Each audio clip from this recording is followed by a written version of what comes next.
I mean, you worked on shows that us and our audience, I mean, that was our childhood, man.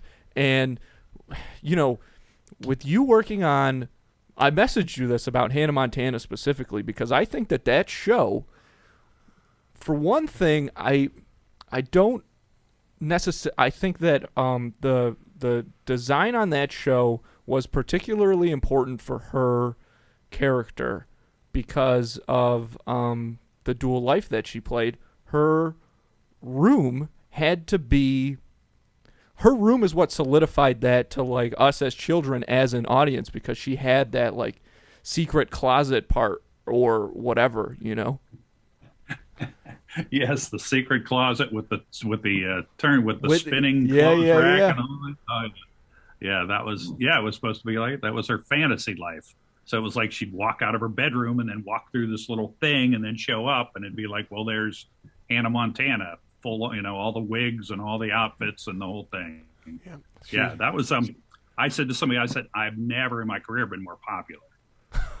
Well, she had the best of both worlds. When I did Hannah Montana, I used to turn around and it got to a point where I couldn't answer the phone anymore.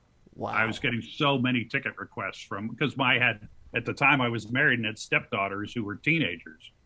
Well, hell, everybody, all they do is tell them that their stepdad did Hannah, and everybody and their mother wanted to come to taping, and they had a hard time. We had an audience. It was big. It was like, for a sitcom, it was like close to 245 people. And that thing was packed every single week. And they gave those tickets away. But if you had sold tickets to that show, you would have made an absolute mint just selling tickets. Show might still be on. I don't know. I don't know if she'd be down for it anymore. Who knows? Who knows the Miley these days?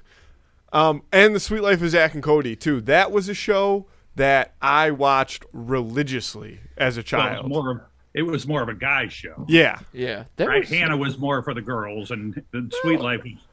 Sweet Life had a couple of cute girls, but it was really more about the twins. Yeah. And the Yeah. I will say, I think Hannah Montana though was the show that you would secretly watch religiously. Yeah. Like when we were kids. We'd watch it and we'd be like, no, we didn't watch it. Hannah Montana. Yeah. Meanwhile, we're blasting that CD in the room. Well, the girls were cute, right? There was Emily, there was Hannah, and all of her. She's bringing in her friends all the time and whatnot. For sure, yeah, it makes total sense.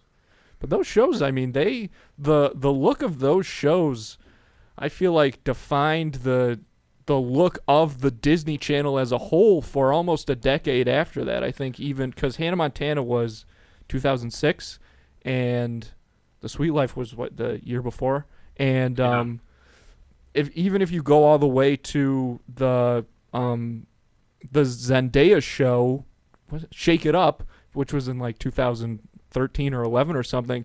I mean, you can see the roots, you can trace that back, I think, directly to those mid to early 2000 shows. We always talk, friends of mine, like I have a lot of friends of mine who are, seasoned writers who had worked on those shows and whatever.